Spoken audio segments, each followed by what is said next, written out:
जन्नतुल बकी इस्लाम का पहला कब्रिस्तान, एक ऐसी जगह जहाँ हज़रत सईदा कायनात फातिमा ज़हरा रज़ी अल्लाह अन्हा आपकी कब्र अनवर है।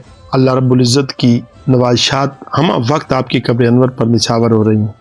हज़रत आयशा सिद्दीक़ा रज़ी अल्लाह अन्हा और दीगर 9 उम्महातुल मोमिनीन की कब्र इसी कब्रिस्तान में है। हज़रत उस्मान गनी खलीफतुल मुस्लिमीन आपकी कब्र मुबारक यहाँ पे है। इमाम ज़ैनुल आबिदीन उनकी कब्र मुबारक यहाँ है। आका अलैहिस्सलातु वस्सलाम के नवासे इमाम हुसैन अलैहिस्सलाम के बड़े भाई इमाम हसन रज़ी अल्लाह अन्हु आपकी कब्र मुबारक यहीं पे है।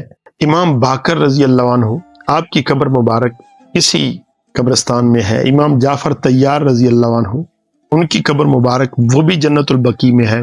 फरजंदे रसूल हज़रत इब्राहीम बिन मोहम्मद सल्लल्लाहु अलैहि वसल्लम आपकी कब्र मुबारक भी इसी कब्रिस्तान में है। इसके अलावा बिल्कुल साथ आका अलैहिस्सलातु वस्सलाम का दर अनवर है, जहाँ पर हज़रत उमर फारूक रज़ी अल्लाह अन्हु आपकी कब्र मुबारक है। हज़रत अबू बकर सिद्दीक़ रज़ी अल्लाह अन्हु खलीफतुल मुस्लिमीन उनकी कब्र मुबारक भी यहीं पर है।